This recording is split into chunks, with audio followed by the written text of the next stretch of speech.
Good morning, Dan and Amy. So among the confiscatory tax and spend policies in Illinois generally and Cook County and Chicago specifically, this new beverage tax, sweetened beverage tax. Well, it's supposed to be sweetened beverage tax, but even sugar-free beverages, LaCroix water, which we buy cases of, is all going to be taxed. I mean, I know that they call that LaCroix creep. Yeah, I don't know that you go to. That's good. I don't know if you've ever. Do you know what a grocery store is? I've heard of them. Groceria store. I've heard of them. Yes, but I have to go every week, if not twice a week. And it's an arduous task, and you penny pinch, and you start getting coupons, and I'm a coupon clipper now, and you try and my dad clips save coupons. Oh, see, Larry and I think we'd be really good friends. You could go to the cats. Cat Cafe and clip coupons together. Yeah, it's nice. But well, it's a big deal. If you're that's what 74-year-old men and women do. Well, but if you're on a fixed income or you watching your budget, you try and cut costs as much as you possibly can. Well, so I have not been to a grocery store since 1997, I think.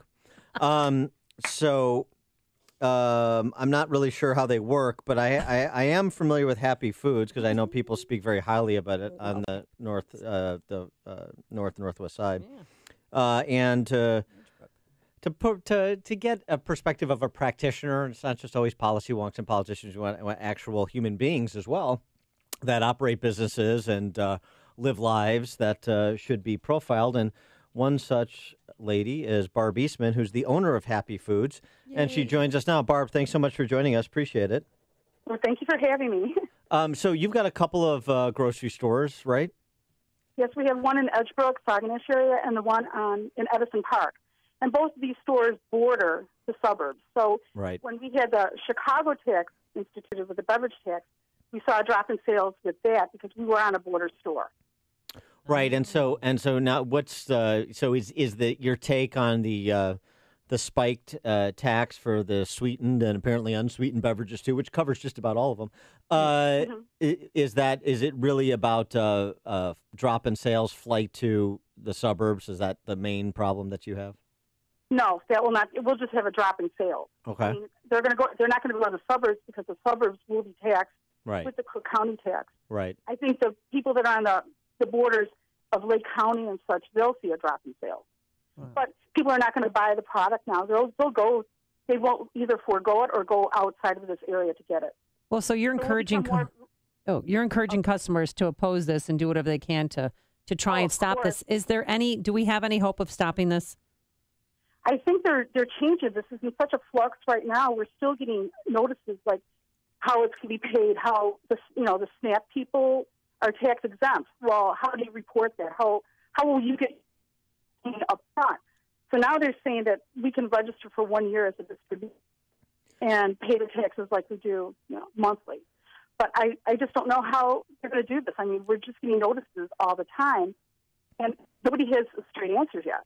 How are we going to do this? Well, it's so interesting, too, right? Because since they can't continue, they can't politically take through the front door, they have to come up with kind of new schemes that are predicated on their good intentions, like reducing people's sugar intake. Yeah, it's reducing obesity. Except here's the thing, and it's like this with all of these taxes: sin taxes, cigarette taxes, red light cameras. It's the same thing.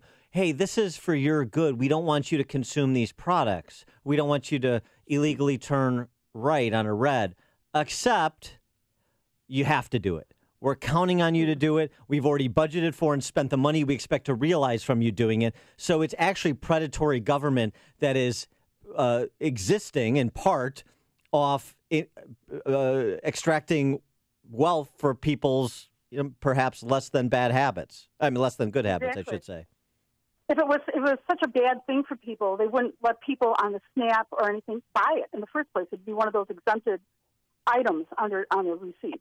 So what? Yeah, right, exactly. So this tax applies to all sweetened beverages, but it also includes juice, sports drink, and beverages bought at restaurants. So orange juice is healthy for me.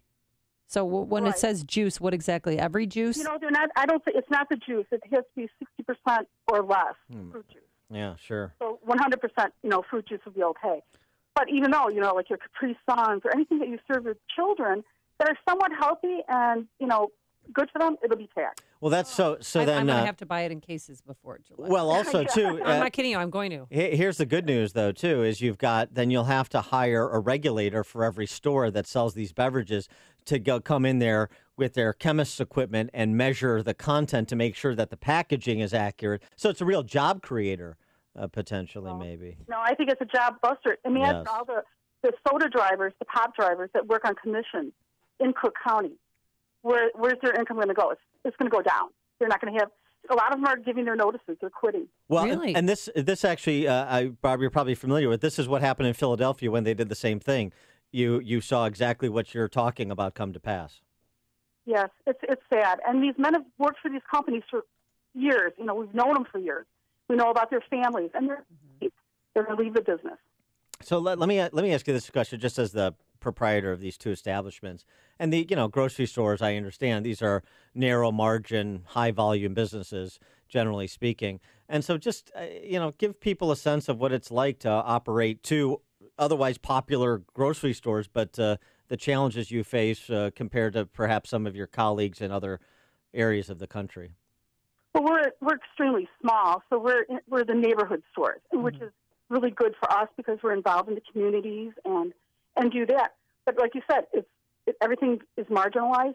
So we're on the borders of the suburbs. So you see, like with the bag tax that went in, people come in and complain. I can go to Village Crossing and not pay for bags or anything like that. And it kind of like it hurts because we're not responsible for it, but we have the realization of what it is. And how they're not going to shop. And how have your property taxes gone up over the years? Oh, they haven't gone down. So they're going up this year. So I mean, it's hard. It's hard to stay in business, and we've got every regulation that comes in. It costs us time, and that's time away from our customers. Yes, yeah. The regulatory impact too is an understated aspect of this. I mean, the idea of the paperwork you're talking about just on the beverage tax, monthly reporting on the sales there, in addition to all of the other reporting you're doing, that's a real cost to your business as well. Well, and it's a cost of this new process coming in with, you have to have your IT guys come in and redo another tax on this. It costs nothing but money. I wonder what you hear from all the customers that come into your stores. I mean, since we're talking about mainly Chicago denizens in those communities, Edgebrook and the 41st Ward, where a lot of police and fire live, what do you hear from them about what's going on in the city? Well, they feel that they're being overtaxed. That's number one, and they feel that they're adults. They can decide what they want to drink, as far as sugar drinks.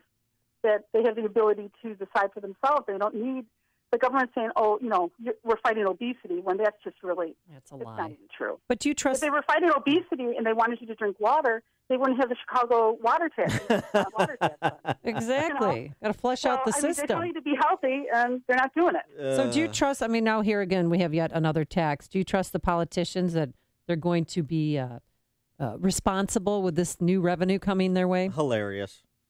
Well, I would trust them more if they took care of the old revenue first and made that work, and not keep just raising up the taxes just to pay for a black hole.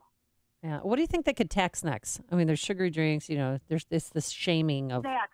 It should be snacks then. J's, Fritos. Yeah. Or candy bars. Oh, yeah. well. You've got a candy. No, you've got a candy. Yeah, right. Oh, we have a candy tax. Well, Ed Burke has previously raised the idea of a trans fat tax. So I mean, that's coming. There's no question.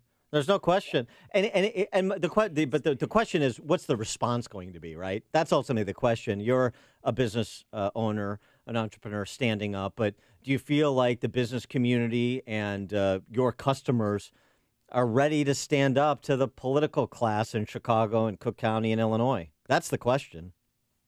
I'd like to see them do that, But again, you've got a lot of people that work for the city and stuff like that, and so where are they going to go? They're stuck here. The police and fire have to live within the borders, the teachers. So I don't know if they're ready to do that yet. If they see their bills hike up, it's like when you've got a 99-cent bottle of 2 liter and you're going to be paying $1.79 for it now. Maybe that'll, wake them up.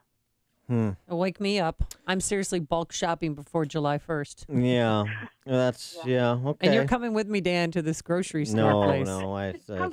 You both can come to Happy Foods. We'll greet you. Oh, I've been to Happy Foods. I love Happy Foods. All right, you can show me around. Let me understand how it works. How the other half live. Down the aisle. Yeah, thank you. She is Barb Eastman, owner of Happy Foods, 2 locations, Edgebrook, as well as Edison Park. Barb, thanks so much for joining us. Good luck fighting this tax. Appreciate it. Thank you so much. Thank you. And she joined us on our turnkey.pro answer line. If you're